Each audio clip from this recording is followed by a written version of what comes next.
at my mom's home person and with my aunt in the driveway, the one who has cancer, talking in the driveway. But anyway, my Aunt Marion, just add to my dislike of her, because it just shows you what she thinks of my mom. Got my mom a pair of skinny jeans, and that she knew damn well wouldn't fit my mom. I know what she says. Well, I know you'll lose weight and fit into them. It was a Christmas present. You don't get somebody a Christmas present. First of all, it's an insult. You don't ever, but this is how she is with my mom. And my mom, of course, will always say to me, she doesn't want to hear it, don't say anything bad about Marion, but my mom will say that wasn't right for Marion to have done. My mom knows other things are not right for Marion to have done, but my mom feels helpless. She feels like she has no choice in the matter when it comes to Marion and Marion's control, and she doesn't want to upset Marion, and Marion has all the control, and yada yada whatever, and it just makes me sick to my stomach. And I won't keep my mouth shut. I'm like, Mom, you don't do that. You don't buy somebody a present that they might lose weight and fit into. I mean, and I looked at them I'm like, those pants are not going to fit you, Mom.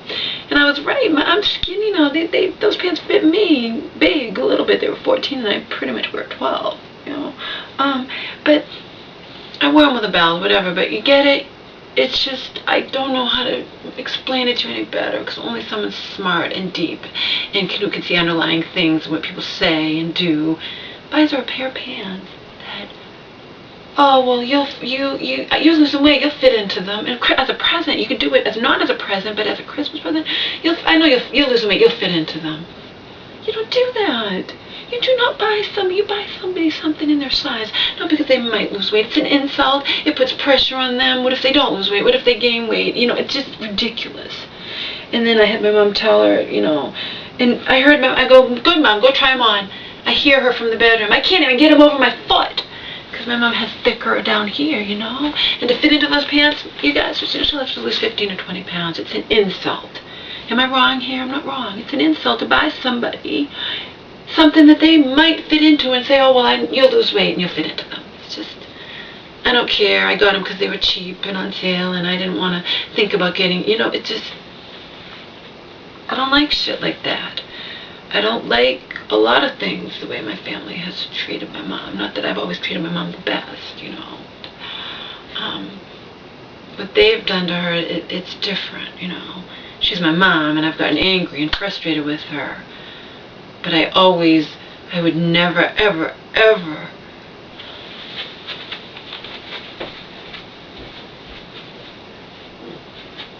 well, interesting. My mom's not back. She should be back by 3. I got extra time. I would never, ever, ever in a million years, when I knew that my sister, my family member, had been repeatedly sectioned in various mental hospitals throughout half of her life, okay?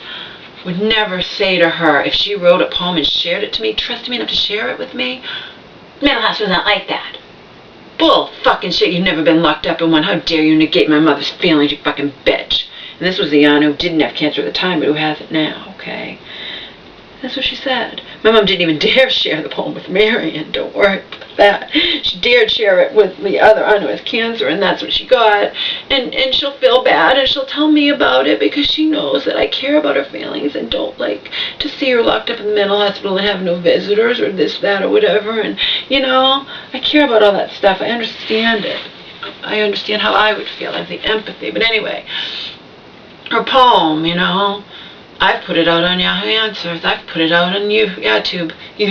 I've put it out everywhere you can think of, This is the story of the mentally ill, stuck away in hospitals against their will. Beaten and abused, lost and confused. They roam these halls, lost and lonely. I know, because it happened to me. Trying to live week to week, tears in their eyes, afraid to speak. Doesn't matter if you have wealth. It doesn't matter if you have bad health. Rich or poor is the same, you see. All you get is a look of pity. Forsaken by family, God, and man. See, Matt didn't want to hear that. Forsaken by family, God, and man.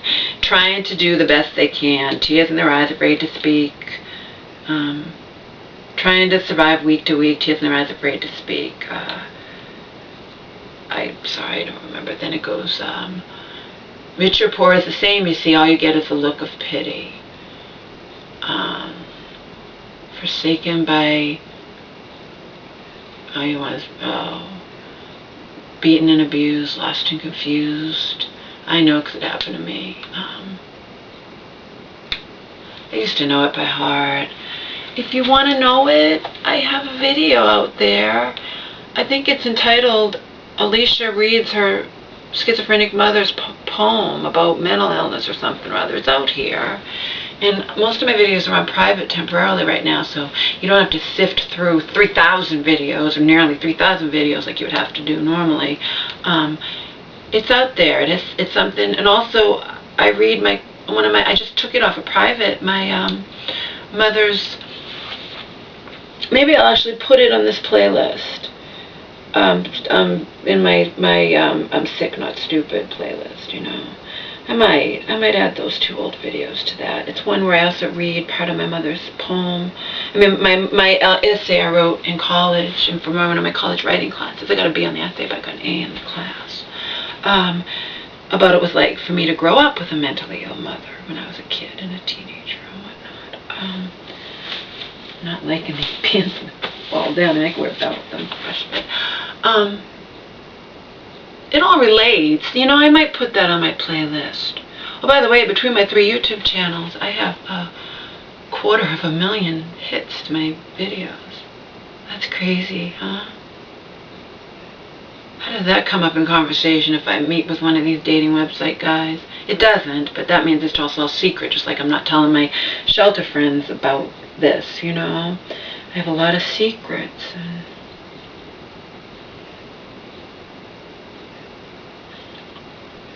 My mama's home late.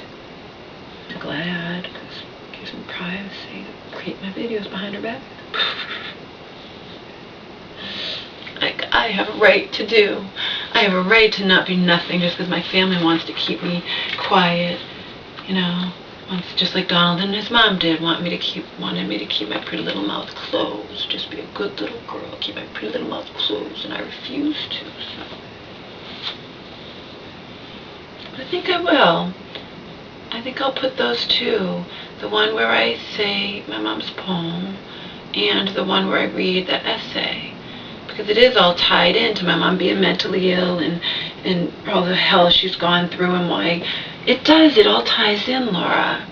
It ties into what you've been talking about, how your aunt controls your mother, even though technically your mother could revoke that power of attorney, like Neil out on Yahoo Answers and other people, when they don't understand everything underlying this, they're just like, "Well, tell your mom to revoke it. She can fight it. She can get rid of it.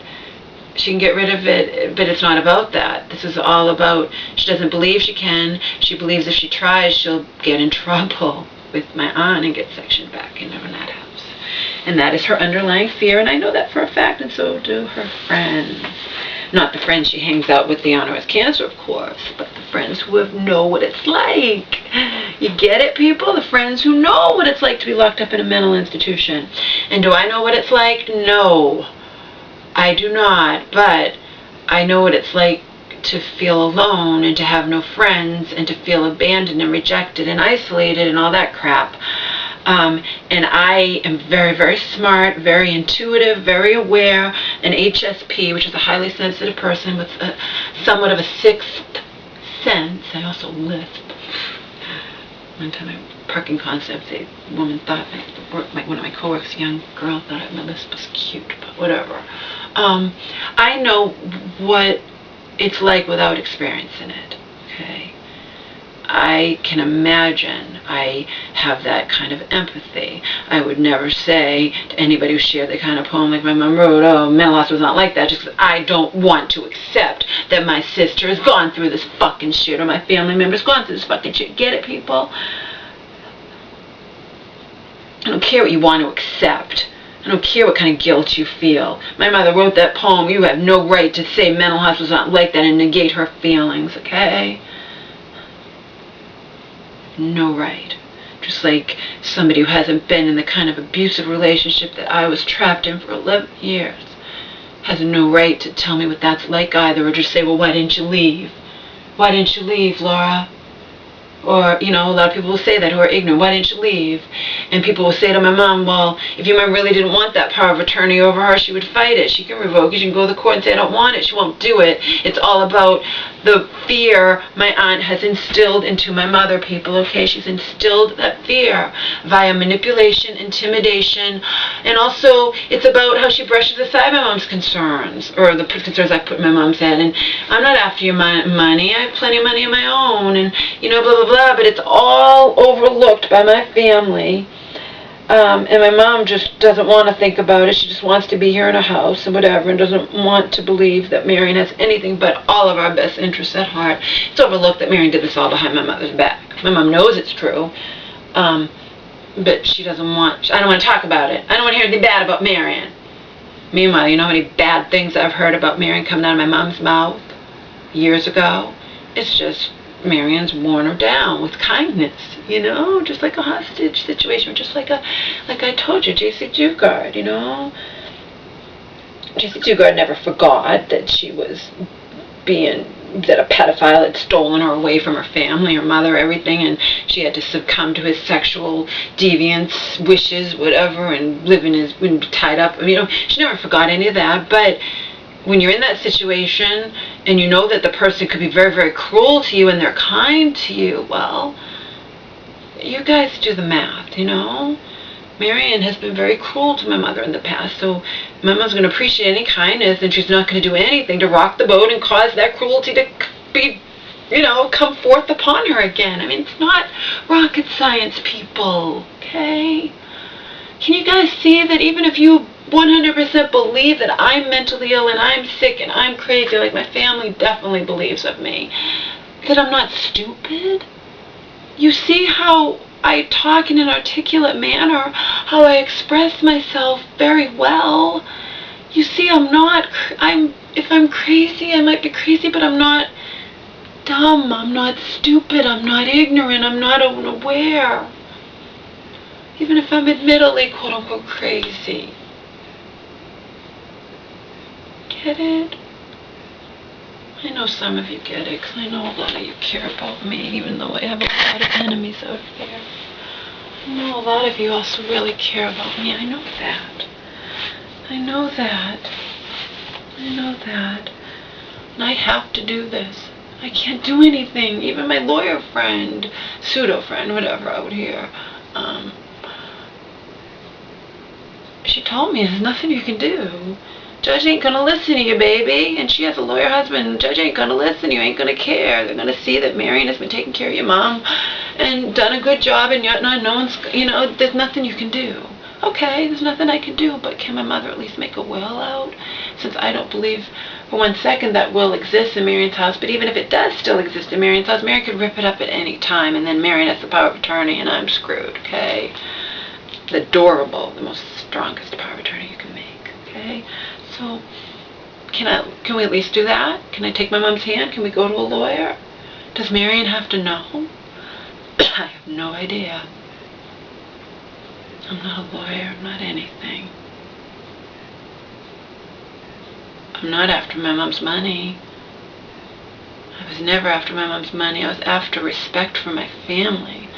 I was after a little compassion for my family in regards to me, you know. I was after respect. I was after, and I have the right to also be a part of any health decisions made when it comes to my own mother, you know. Marion has this healthcare proxy, and she's never been asked my mom about any of it, or told my mom about any of it, or let my mom choose what she wants in the event of such, you know, Marion treats my mom as if my mom was her. It's the best analogy I can provide for you guys. My mom's going to be home any minute, and I have to eat my full bar shake that I have in the freezer, freezing up. Marion treats my mother, my mentally ill mother, who's you know, about 10 years or so older than Marion, treats my mom as if my mom was Marion's underage child. you don't consult with your underage child about anything. You do what's in their best interest, right? It's exactly, it's the best analogy I can come up with. She treats my mother as if my mother were her my Aunt Marion, my half aunt, my mom's half sister, different father, okay? And Marion's father was an alcoholic that wanted to fuck me when I was 12, but that's another story. Anyway, other stories too. Marion was admittedly addicted to coke for 8 years, long time ago. She was an adult with kids at the time, but she was very young kids. Who knows what went on in her house when she throws stones at me. Her father, my grandfather wasn't blood grandfather, alcoholic, wanted to fuck me when I was 12. He didn't try, he just expressed the desire when he was drunk. He expressed it over the phone to my aunt who I was living with at the time, because my mother was locked up in one of those really bad mental hospitals that don't exist anymore when I was 12. I had to live with the aunt who was cancer and her family for 5 months. And anyway, they tried to show me love, but I was still the outsider, and I still had to deal with the fact that my mother was locked up in a mental hospital. And I was a visitor sometimes too. No, that was fun. That was just a load of barrel of monkeys, you know. Anyway, I digress. Let's see. Oh, and Marion's kids both have been in jail. 2 of Marion's kids have been in jail. 1 for a year. All secrets she doesn't want anyone to know about. Well, I don't like what you've done to my mom, and I now have $14,000 in the bank, and it will increase, it will go up a little bit each month. I'm not spending $1,000 a month. I spent a lot of money in these last 2.5 months, but I bought the computer, that's $1,000. I've done other things. I mean, I will be saving some money, so each month that Marion doesn't find out what I'm up to and throw me out of my ass, because believe me, she will. And my mom told me she would fight it if Marion ever tried, but push comes to shove, I know my mom's weak. My mom's very, very, very weak. Trying to live week to week, tears in their eyes, afraid to speak, forsaken by family, God and man. Waiting for a kind word from staff or family. I know, because it happened to me, believe me. I read my mom's journal. My family hasn't read my mom's journal. She kept in the mental hospital. I know how my mom feels. She feels abandoned by her family. When she's in the mental hospital, she feels like no one cares about her, no one visits her, yada yada, whatever.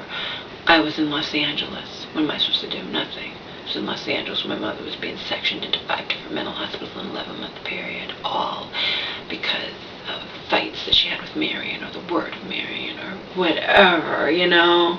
Like I said, I'm sick, not stupid. I know all of this that goes on, and that's why I laugh. Ha ha ha, when Marion thinks, because she offered to set up my computer, and then she had some problems and had to ask me a question. I was hiding in my room back here. I didn't want to see her ever again in my life. I had to come out. Laura, can you come out here? And then can we just forget we were ever mean to each other, you know? Of course, I had to hug her back. What am I supposed to do? You know, I'm living here under her good graces. Keep your friends close, your enemies closer. And then after Christmas time, that Sunday before the Tuesday of Christmas, she hugged me again. Merry Christmas. I just wanted to say Merry Christmas. Oh, God. Do you understand? You touch me, and I cringe. This is not we were mean to each other, Marion. This is not we got into a fight. This is fucking madness, insanity, a movie of the week kind of stuff, okay? It's not, can't we forget we were ever mean to each other? It's not, and it never will be. Never will be.